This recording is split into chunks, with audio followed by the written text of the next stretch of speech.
Welcome to the Copper State Marching Podcast, sponsored by the Arizona Marching Band Association, AZMBA.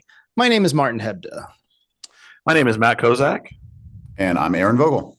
And today we're all here together to talk all things band camp.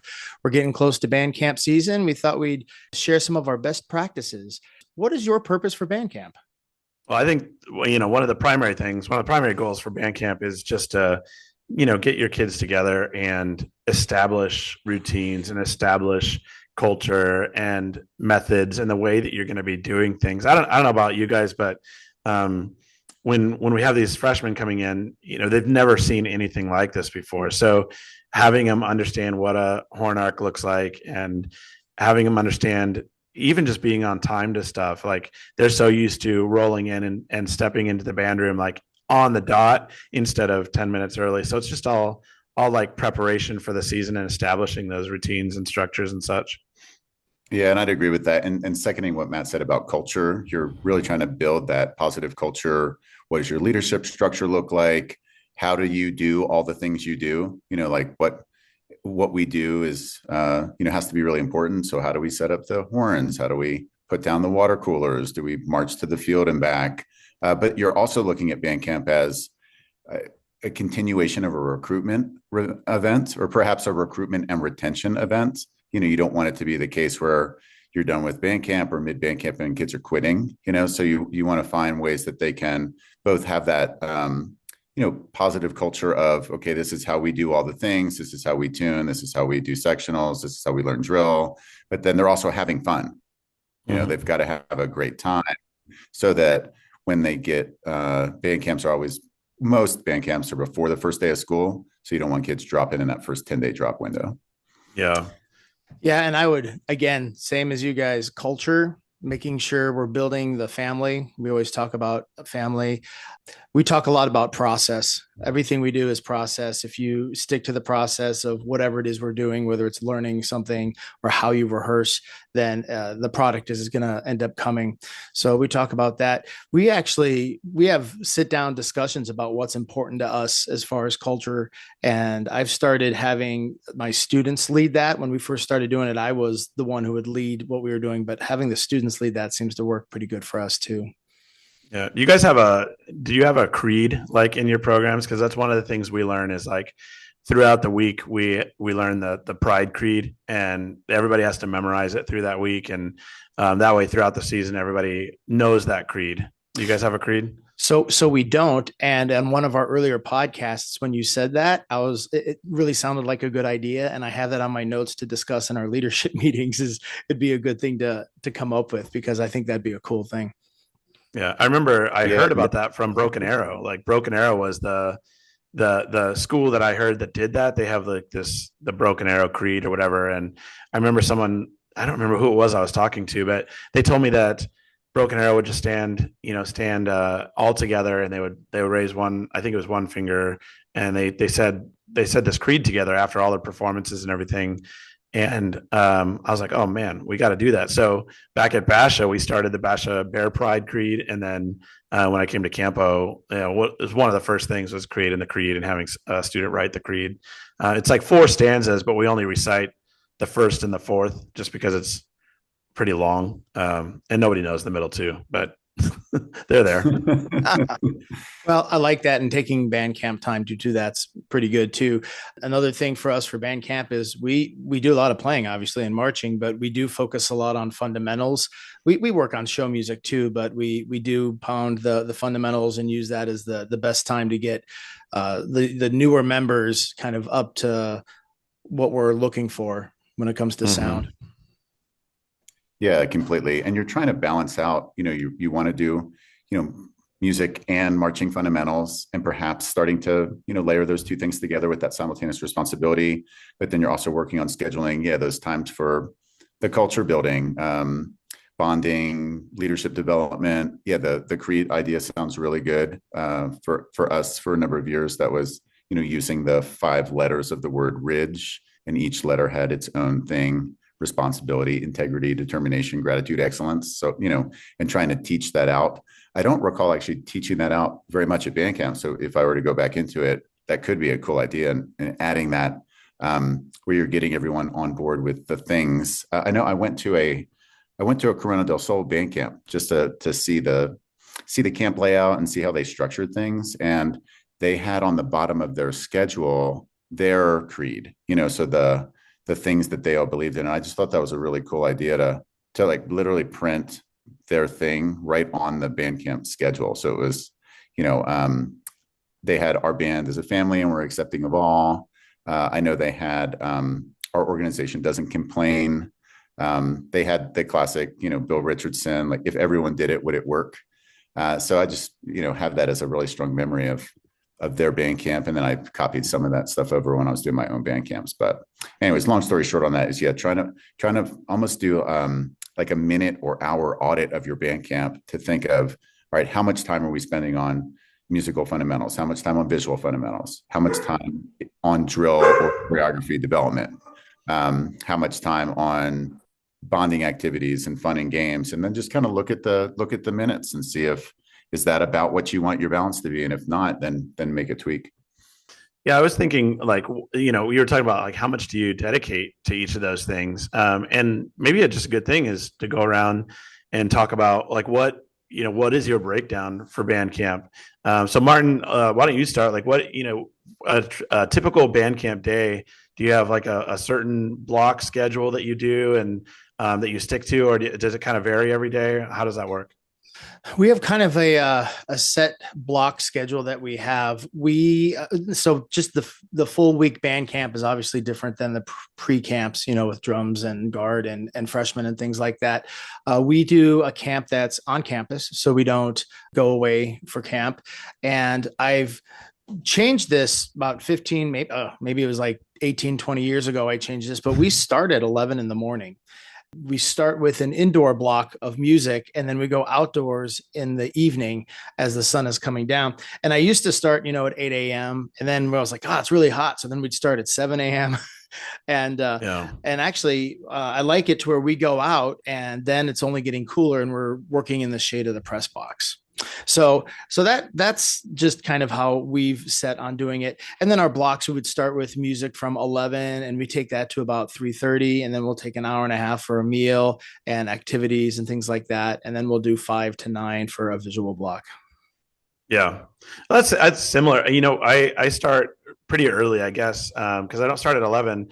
But I like that idea of maybe pushing it back just a little bit so the kids come in not as tired. But we do stay inside though until nighttime. Something that I used to do was take the kids outside in the morning and do some visual stuff and then maybe go back out at the nighttime. And I remember I was having a conversation with a director once and they asked me a question and they said, do you like going outside in the morning and doing your visual block in the morning? And I was like, no, I really don't, and they said, well, if you don't like it and you love band and it's your career, do you think your students like it? I'm like, probably not. They probably hate it. And so I think at that point, that's when we just changed it. So we're just 8 a.m. to noon is indoors doing music and captions. Noon to 1 is lunch. They have to bring their own lunch. 1 until 3, that's when we do our team building activities and bonding time. And some days we watch, drum corps or something like that. And other days we do activities together.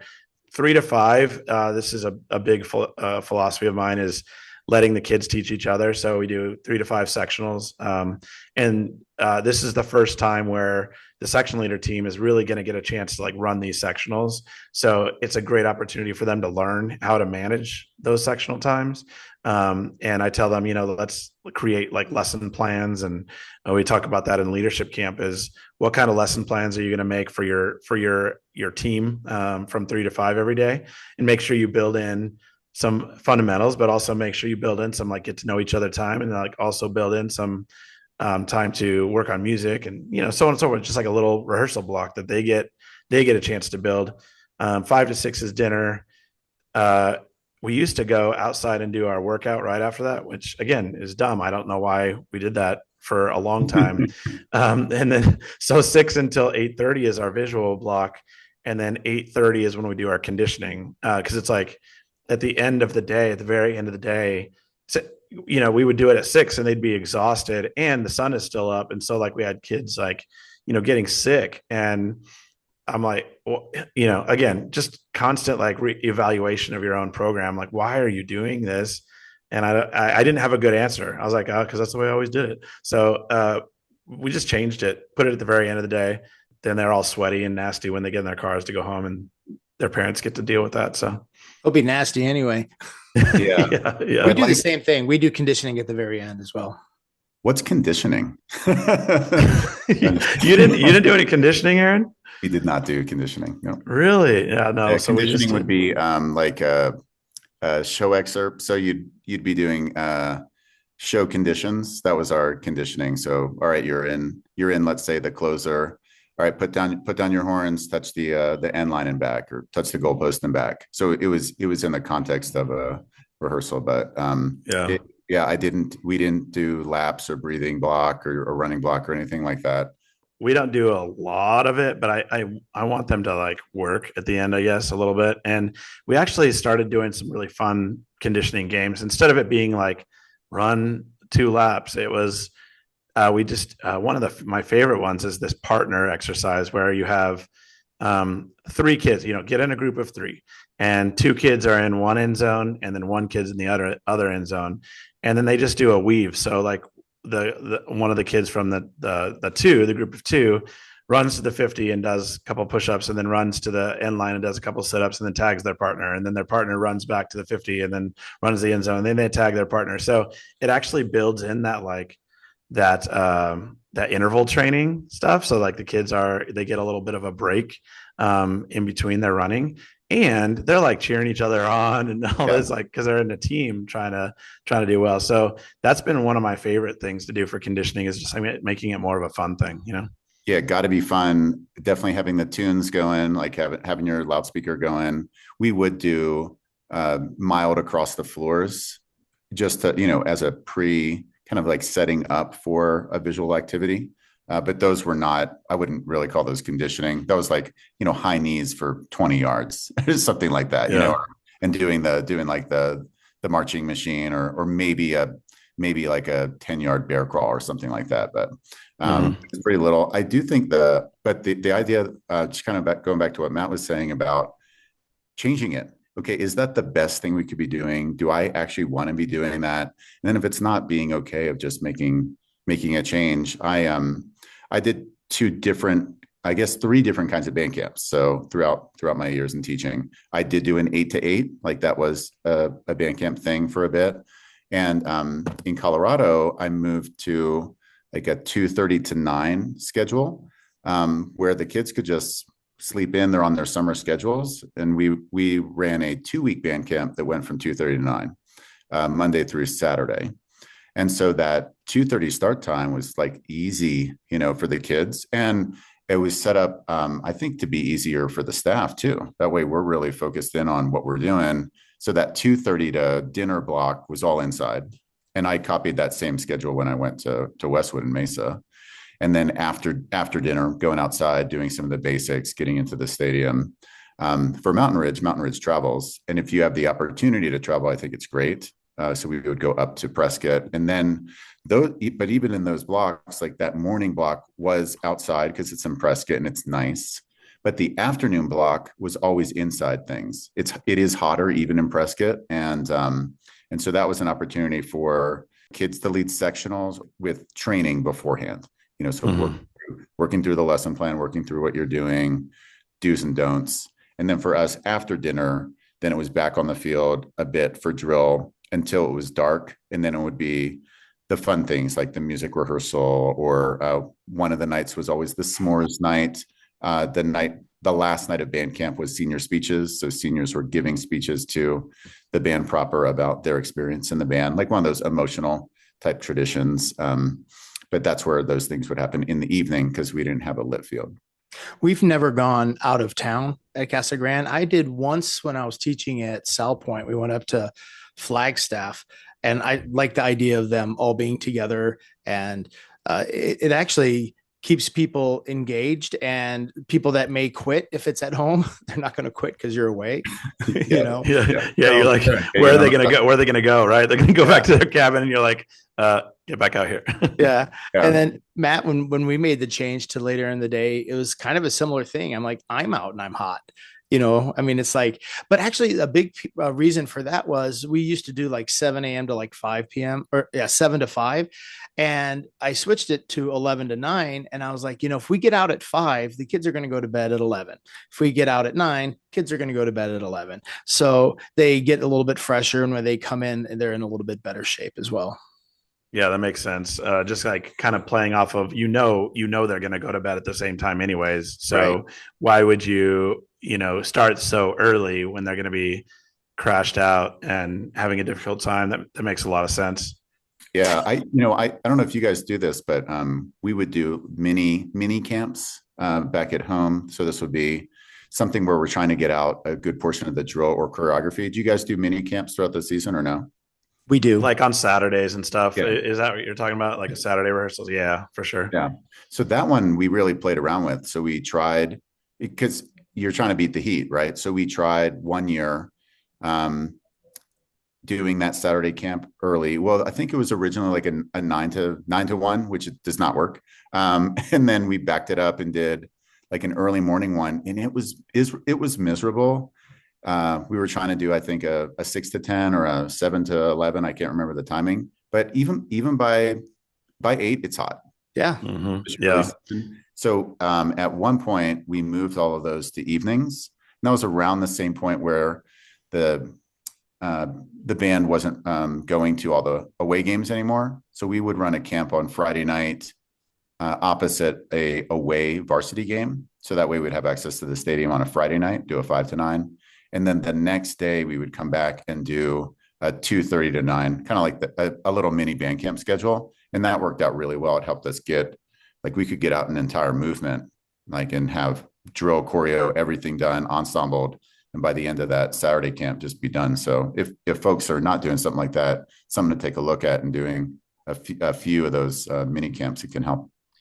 What are some of the pre-camp things that you had prior to the full band camp? We do a leadership camp on the Monday and the Tuesday before band camp starts.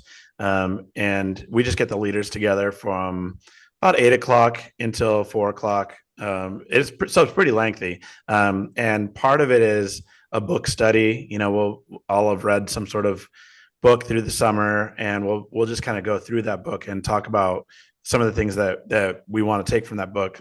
So going back to our leadership series from a couple months ago, there was so many good ideas and so many good books that were suggested of reading materials. And you just take that and, highlight a bunch of stuff from that book of what you want to do. For example, one year we were like, okay, I really want my leaders to focus on our band's culture. So we talked, I did the book study on the Culture Code by Daniel Coyle, and read about the three pillars of culture, and taught those 3 pillars of culture to the leaders, because that's what we needed at that time. So, taking a book study, but then also planning out what you're going to do with the leadership team. Like, they're in charge of running one of the band camp games, and they're in charge of the posters that their sections are going to make, that kind of thing. So we do a leadership camp. We actually have a rookie camp as well on the Wednesday, Thursday. And then, so that's all new kids come to that, and section leaders, and transfer students, because we want them to learn our methods and our techniques. And then it's only a couple hours though, 3 hours both nights. And that's just so that they feel kind of bonded as rookies, and they actually get pretty good. And then they come into band camp and they're doing really well, and it kind of pushes our vets too. So that's kind of nice. Drum camp happens at the same time as rookie camp. So we don't have the rookie drummers go with the rest of the rookies. It's just the rookie wins, but the rookie percussionists stay with percussion and learn their techniques and such. And then we do band camp from Friday until Wednesday. And one of the things that happened by accident was we take a break on that Sunday. A couple of years ago, we had to do it because of the way our calendar felt. I'm like, oh man, if I start band camp on Monday, they're going to be going back on July. I don't know. It was like 9th or something. And I just was like, that's way too early. I didn't want them to go back that early. And so I said, well, how about we just start it on that Friday right after these camps? And so we did Friday, Saturday, took a day off Sunday, and then we come back Monday, Tuesday, Wednesday. And it was the best thing. And it was an accident. They had that Wednesday off, which we all know that the middle of band camp, like the Wednesday is like the hump day of band camp. And they're all just exhausted and, kind of starting to not enjoy themselves. And so that Sunday they stay home, rest, recover, and come back on Monday refreshed, and then they finish out strong. So it was really, really kind of a nice accident that happened with our scheduling. So you go Friday, Saturday, and obviously Sunday's off, and then you go Monday, Tuesday, Wednesday. So that's your 5-day camp kind of thing. Correct. Yep. Yeah, that's a really, really nifty idea. That just is a happy accident. Mm-hmm. Some Bob Ross. And now we won't go back. And now we won't go back. We will not go. I will never go back because I'm like, this is great having that day off in the middle. I remember you telling me about that, and every year and during our camp, I go, I wish I did what Matt did. I always feel that. It always sounds like a good thing. It's crazy how similar our pre-camps are. I'm not going to just kind of recite it. It's pretty much the same thing. One thing that we do a little bit prior to those is during the summer, we just do Tuesday rehearsals, 5 to 9, where we get a little bit of movement in, we get a little bit of playing in. And that is, we've had 3 already. Haven't played any show music. It's all fundamentals, all basics, learning to move, especially those freshmen. How do you move? Getting to the movement in there. And we do throw in several activities, so it's an enjoyable piece there. And my philosophy on that is having a longer stretch of time where students are trying to learn how to actually move and keep feet in time will make it better than trying to do it all in only 2 days. By the end of summer, I guess we have 6 of those Tuesday rehearsals. By the end, we want to be doing across the floors with long tones. So they're moving and playing those long tones. Don't run show music. I do have some show specific warm-ups that we work through each year to kind of get some, like if you have a very syncopated section of the show, and you want to work on that piece, we get that in there. So then we're really ready to go when the camp comes. But when we get to the rookie camp, then that's just the rookies. And you say, okay, now we're going to really, step it up, and we're going to surprise those returners with how we come into band camp. Yeah, that's interesting. My setup was actually a bit different than that. We would do a book study, although it was in the spring, where the kids who wanted to be student leaders would be reading the book along. So we were doing chapter assignments every week. But then in the early spring, well, I guess in May, so it's right at the end of the school year, we would do a startup day. I got it from Mountain View Mesa. So Mountain View Mesa, when their previous band director was there, Scott Bergener, who just retired. He was the music specialist, director of music ed for Mesa Public Schools, former band director at Mountain View. He would do a startup day in May where it was kind of all the things, like paperwork for the parents and volunteer committees and a show reveal and uniform fitting, and you're passing out the music. And I was like, that's a great idea. I'm just do that. So we would do that startup day like May 15th. And then it was bye-bye kids. Well, we did not do a every week rehearsal. The next time we would see them was 2 weeks before band camp. The next time I would see them would be 2 weeks before band camp, where we would do If You're in Towns, couple hours on a Tuesday, couple hours on a Thursday.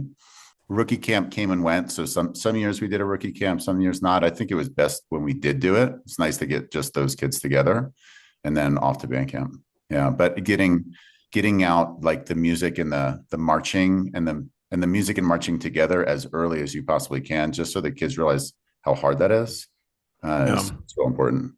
It's so Martin, going back to what you're saying, it's almost like I was one of your theater band directors, and I learned from you as to how to schedule these things.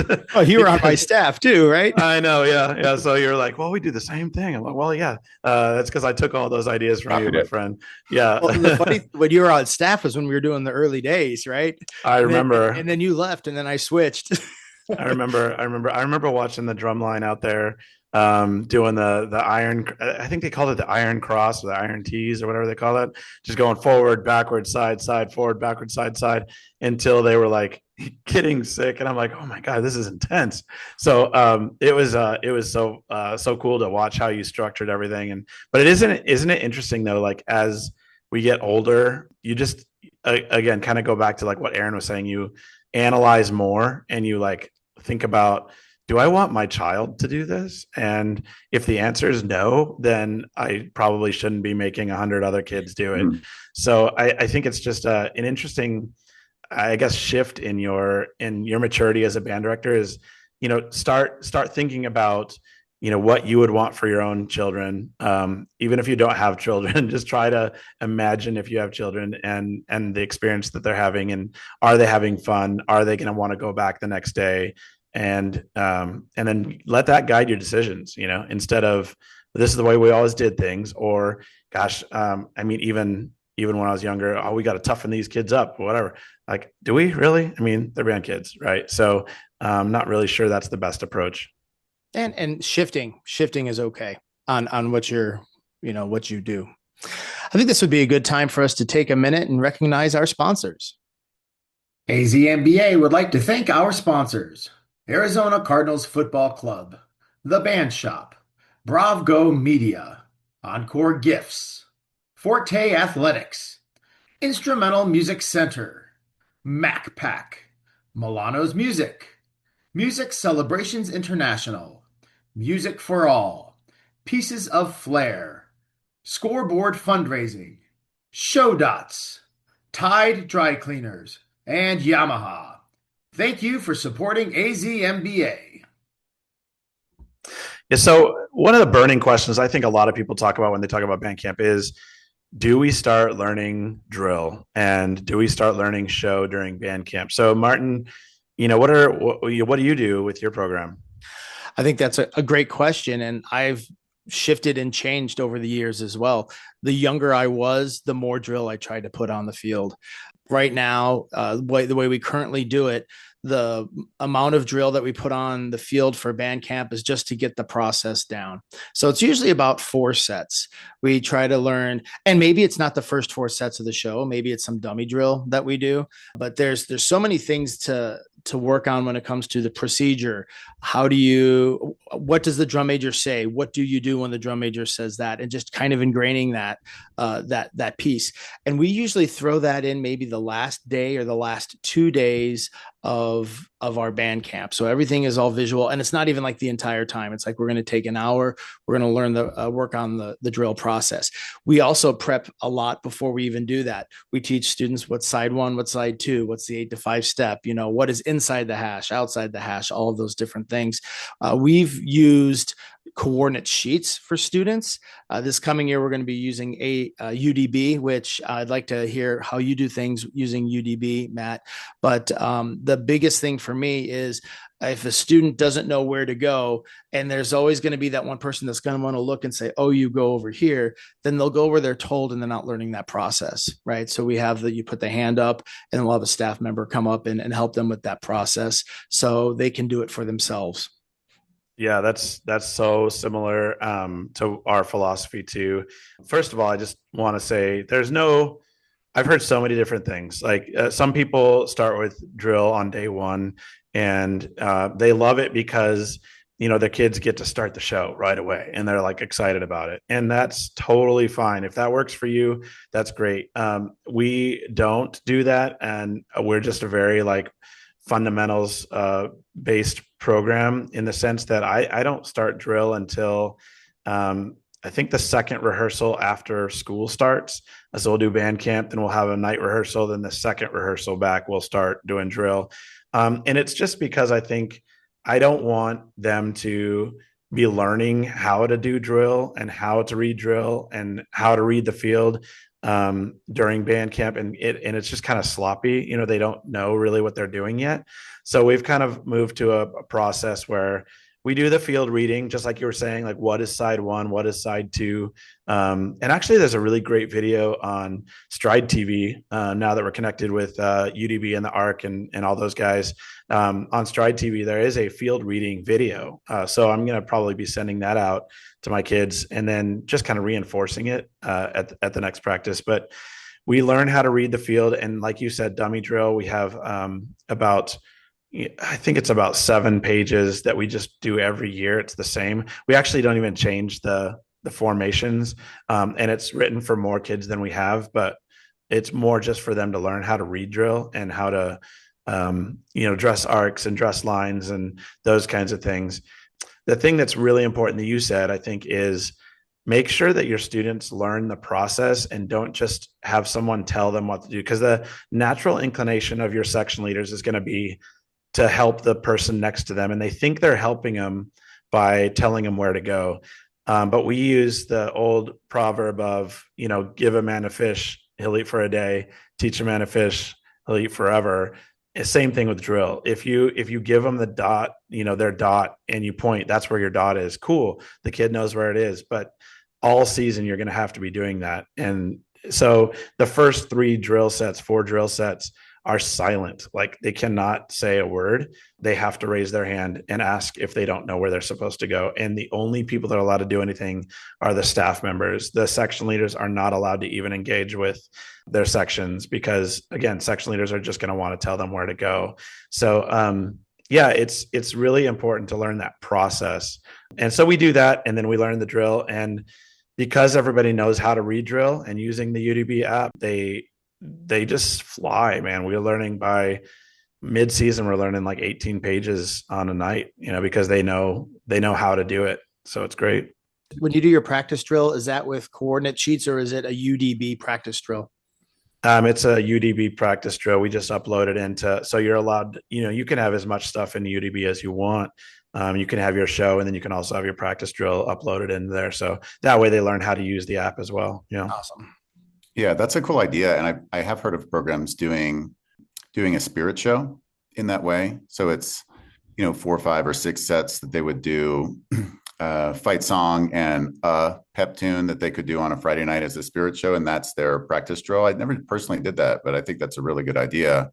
We would start learning drill on, day one, and air quotes for the people who are listening on Apple Podcasts. But day one was really day 7 or day 8, because we had a startup day and we had 4 if you're in towns and we had a rookie camp. But the nature of, spending the money and getting every kid on a bus to go up to a cooler climate is, all right, let's try to maximize this cooler climate. And we can be outside, at 11 a.m. So we should be doing some drill and choreo. I would say, though, that the best place to learn the drill process is not on the football field.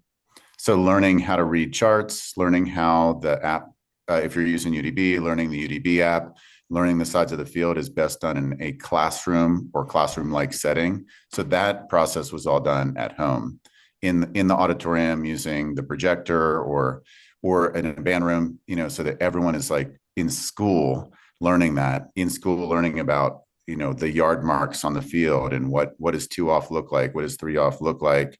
What is your left to right? What's your front to back? So that process, if you can get that out of the football field environment, then I think it can really help make things go faster. That's a good point. And we oftentimes we'll have everybody in the auditorium, everybody point to side 1, everybody point to side 2. What does inside, outside mean? So that's something we do as well. A couple traditions. Do you guys have any traditions? Actually, before we go into maybe our traditions, we asked our listeners. Yeah, we put out a message today. First of all, thanks to everybody who replied on our Instagram story today with some of your traditions and games and such. We had a lot of really good responses. Some games like there was a game called Ships and Sailors, the Band Olympics. That was one of the ones that people really like to do. The blind man's maze, where you have to work as a team to get your teammate through the maze. A bunch of water games and such. And I reached out to a couple of our responses just to get some clarity on this. And so I wanted to just give a shout out to them and thank them for their input. So Sage Camarillo said that they like doing a toilet paper fashion show. And I was like, wow, can you explain what that is? And Sage said, basically, each section gets a few rolls of toilet paper, and then they choose a model and they dress up and they have like a runway, and everybody chooses who the winner is of that toilet paper fashion show. So thanks, Sage, for that. Cole Ryberg. Real quick, we do yeah. that, and it's one of the most hilarious nights or activities. The section gets so excited and they cheer so much, and then we have music playing as they're coming out, and you just learn some of the characters. You just get to see what they do, and it's the exact same thing. Toilet paper fashion show. Go to Sam's Club. I'm doing it this year. It sounds hilarious, it's and awesome. I want to put on that music and see him walk the catwalk. That's gonna be hilarious. Give him like one prop, maybe. Yeah. Cole Ryberger, Cole Ryberg. Sorry, Cole. But he said there's this game called Poison Dart Frog, and it's a fun game where they have two people picked as the poison dart frogs in secret, and everyone else is normal. And the goal of the game is to catch who the poison dart frogs are. They'll go around shaking each other's hands, and the poison dart frogs squeeze the hands of their victims, and they have to fall down. And everybody tries to figure out who the poison dart frogs are. So I thought that was kind of a funny game. So thanks, Cole, for that. Dylan Eversole said they do one of their traditions. This wasn't a game, this was a tradition. Is they did a candle pass around. At the end of their band camp, they have a candle lit, pass it around. They turn off all the lights in the big circle in the band room, pass the candle around. When it's your turn, you say some memories. As a senior, you might talk about how it's impacted your life. Freshmen say how excited they are and such. Something I guess the Mesa High School program has done for over a decade now. So it is a little, I will say it's a little cultish, but that's okay, Dylan. We appreciate that. Well, because if you listen to band ads, band is a cult, right? It's something where a common group of people get together and they have the same ideas, or some definition that Scott Lang gave. And then the last one I wanted to shout out here is Nolan Vargas. So they play this game called Army Navy with their drum majors, and they said during band camp at the end of their day with their team randomly assigned out with people outside of your section. It's pretty much the drum major just puts on their loudest drill sergeant voice and tells us that one side of a little section of the field is Army and the opposite is Navy. So when they yell one of those words, the players have to run to that side. The last one is out. There's other commands too that require you to do something else or get into groups like 3, 4, or 5. It's overall just really funny. And a lot of his bandmates have pretty fond memories of that. So thanks to everybody for reaching out and answering that question. Just wanted to shout out a couple of you guys. Yeah, I love that. The section skits can be often a really fun like bonding activity. I know a lot of people do section skits. I got something from my teaching partner in Fort Collins.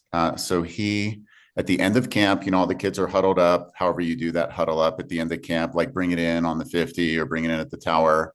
And he would announce champs of the camp. So, man, Jimmy Nugent from the clarinet section was just like totally rocking, really pushed through. And then you're the champ of the camp. And so he would always have a champ of the camp at the end of the camp. And so I just copied that tradition. And one of the parents had an idea of, hey, they should get something, like your champs of the camp should get something. So the band parent had champ of the camp t-shirts made. So it was just that. It was like block letters, like champ of the camp. And, so those champ of the camps actually got t-shirts, and the staff would huddle together to do nominations. And you were trying to shout out, new kids, try to give new kids, especially that little boost. So we bought a lot of, extra small and small t-shirts. First year made some mistakes, got too many XLs. The champ of the camp thing or something like that was really cool. And I think the original idea actually came from a football coach. So the football coach at Fossil Ridge had t-shirts made when his athletes got to a certain threshold on the bench press. Like they could do, 200-pound squats or whatever pounds clean or whatever that was. And they would actually get shirts for that. And it was like, okay, let's kind of combine these two ideas and have a bit of fun with it too. So I think kids really like that, and they appreciated getting shared out. And we had them made in white, so the band was a white shirts for rehearsal night. So then kids would wear their Champ of the Camp T-shirt to Tuesday night practice. Matt, talk about your filling the cup. I remember that from a previous podcast, but so that sounds awesome. Yeah, it sounds kind of similar to the Champ of the Camp thing, Aaron.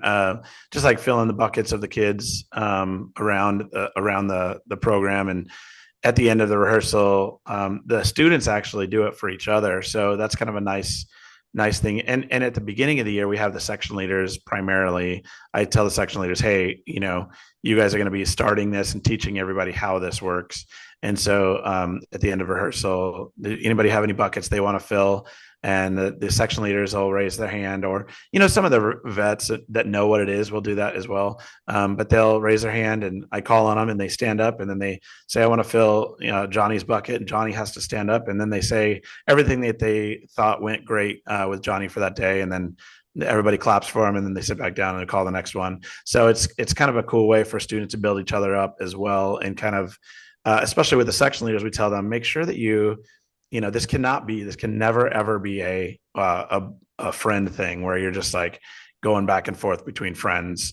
You got to find the other kids that maybe need that support, that maybe need that boost, right? And so we talk about that in leadership camp, and then do bucket filling. Yeah, it's great. Yeah, I'm going to incorporate that one this year. Something we always do at our camp is the banana game.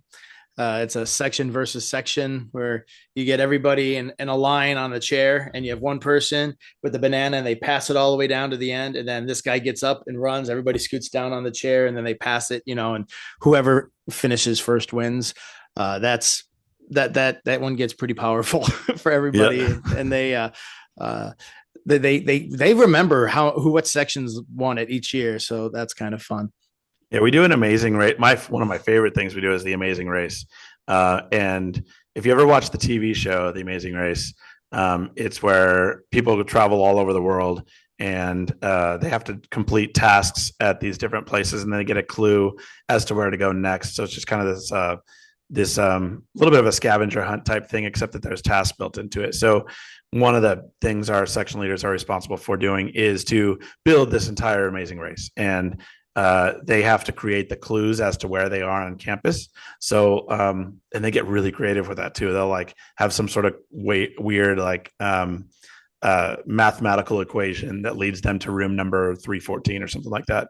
And, we give out the clues, and kids run in their teams around the campus. And then when they get to that location, they give that clue to that section leader, and then they have to complete a task together. So it's like minute to win it type games.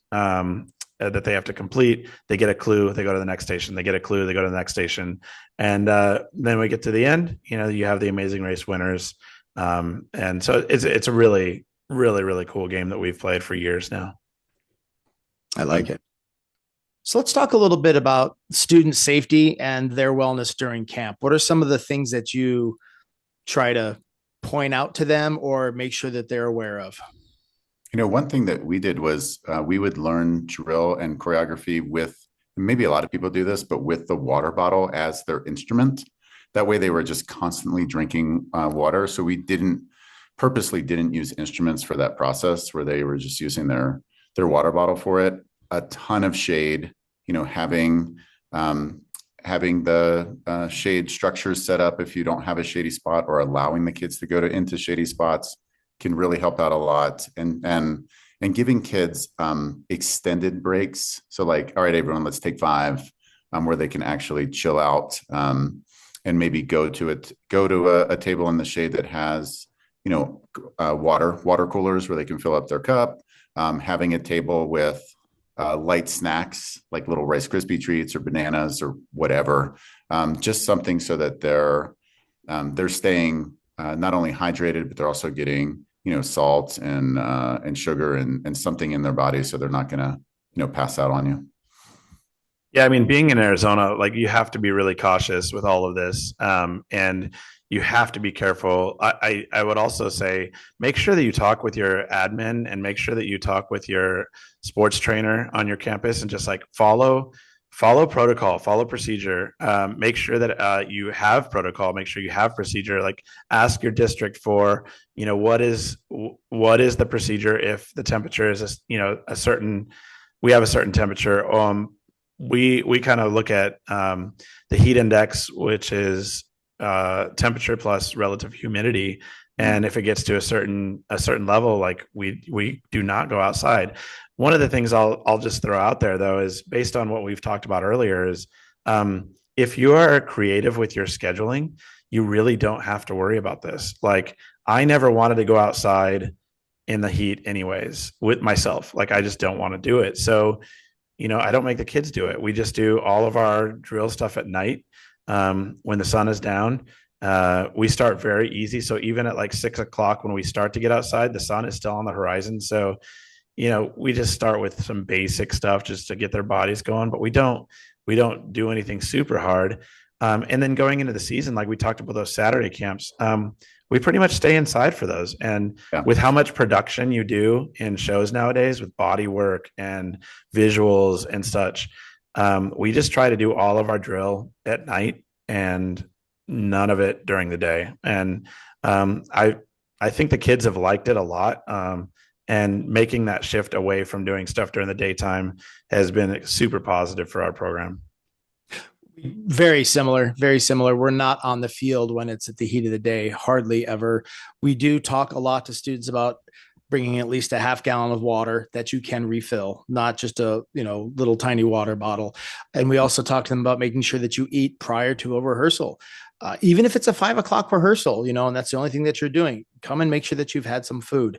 We always make sure that we have things in case someone gets to the point where they're like, okay, I need food or I'm not feeling well. So we have those things on hand as well.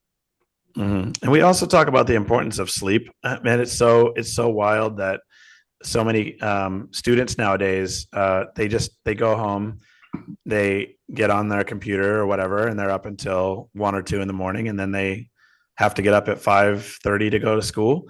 And I'm like, you have to start looking at yourself in this marching activity. You have to start looking at yourself as an athlete. And I guarantee that our football team and the football coaches are, those kids, they are coached to go home, shower up, eat, do a little bit of homework, and then make sure you're in bed and resting your body so that you can recover and you can be okay the next day. And so many band kids don't see themselves as athletes especially when they're first starting at 14 years old. They've never thought of band as an athletic activity. So you really have to make sure that they understand that it is. Yeah, very athletic activity. And then also that you as the director are ultimately responsible for the health and safety and wellness of the kids that are under your care. So just take, and I'm sure people take that thing seriously, but just really understanding that and following the protocol. The other protocol I wanted to bring up is just lightning. When I was, a kid growing up, I was in drum corps, and this is in the 90s, and the drum corps were playing fast and loose with the rules. So there'd be like lightning on the horizon. We're out there, like, tough it out. It's raining a lot. Get out there, tough it out.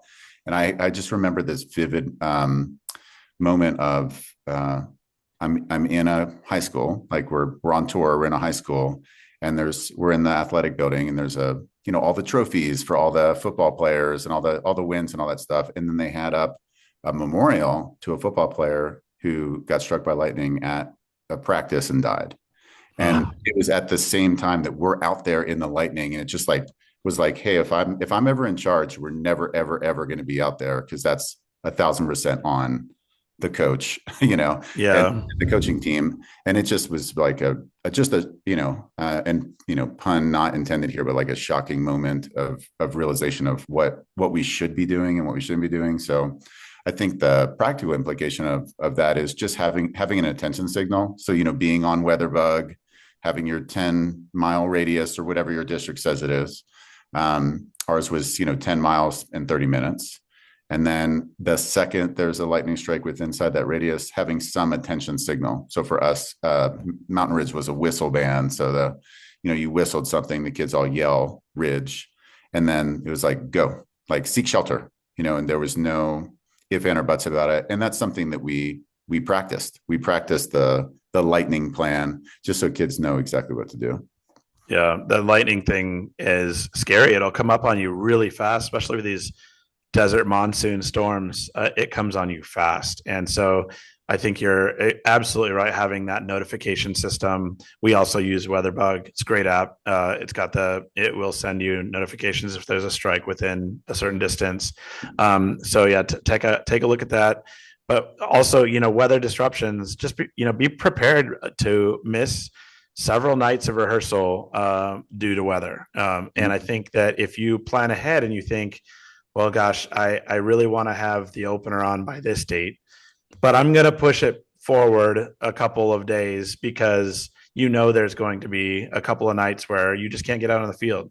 And you have to go inside and you have to work on music or visual or whatever. But be prepared in your scheduling. There's going to be monsoon. That that's going to happen. You might get lucky and it'll be on a night that it doesn't affect your group, but you might not. And I see online several times where directors like, oh my gosh, like we got kicked, booted off the field again because of this or whatever. Just plan ahead. That's going to happen. And so I'm reading these posts. I'm like, oh, you probably should have planned for that. In Arizona, it rains on Tuesday night. It's almost always Tuesday night, right? Right. Yeah. And have a plan. So you can still be productive. There's still a lot of stuff you can work on and just be inside. Mm-hmm. Yeah. Add that body, add the body that you wanted to add to the opener, add it then. And make sure that you communicate with your staff and have a little space. And typically schools will be understanding if you're trying to get kids out of the lightning and out of the storms, and you go into the gymnasium, you're probably not going to get in trouble. And if you are, please send me the email address of your athletic director, and I will personally send them a message that you are trying to protect students. So, do what you can to make sure that kids are doing the right thing. There's one other thing that I wanted to bring up was the last minute show changes, because we all know that we have this drill that's being written, and then maybe during camp or maybe after camp, you have a kid either drop, or probably more often, you have a kid add, where someone moves into your program and you have to adjust things. So, my suggestion for last minute show changes is prepare your drill writer ahead of time and say, this is what the numbers look like right now. But right around the start of school, it's typically going to adjust a little bit. And don't do a final version. Don't lock yourself into a version that you can't adjust. Just make sure you plan ahead for those last minute changes that could happen at the beginning of the school year. I'll follow up on that too. When we have students that come late, so maybe you meet them the first day of school, right? They've missed all of the camp and they're a freshman and they haven't done it before. I don't try and put them in the show for the first movement. We have them doing something else, maybe behind a prop, and then we start to maybe put them in for movement 2 or maybe movement 3 when they have the ability to learn how to march and how to play and do all those things. It's just so overwhelming if they come late. They don't know how to march. They don't know how to do all these things. I'm not going to just put them in a dot and say, good luck. It's not fun for the student at all. So we take our time and I let them know, be patient. I'm patient with you. Be patient with yourself. We'll get you in, when it's right for you. Yeah, that's cool. Well, this has been great. I hope everyone's kind of gotten some pearls. I know I always get pearls when I talk to you guys. And real quick, make sure that you save the date of August 22nd. That will be Elevate, sponsored by Cut Time. That's right. Elevate is going to be an incredible experience. Aaron Vogel has done an awesome job. Aaron, on this call, getting things put together. We have a great schedule that we're sending out to all the directors here shortly, and we look forward to seeing everybody there. Matt Harloff and Susie Harloff are going to be there headlining. UDB is going to be involved. Cut Time is going to be involved. The band ads are going to be involved. And it's going to be just like a little miniature conference on that Saturday, the 22nd. So, and the best news is it is free. It will not cost you a dime. So there really is no excuse to not be there. So we hope to see everybody there. Encourage your staff, encourage your boosters, have some of your boosters go for that track. Well, that wraps up this podcast about the band camps. I hope everybody has a wonderful and successful band camp. See you guys later. See ya. Bye.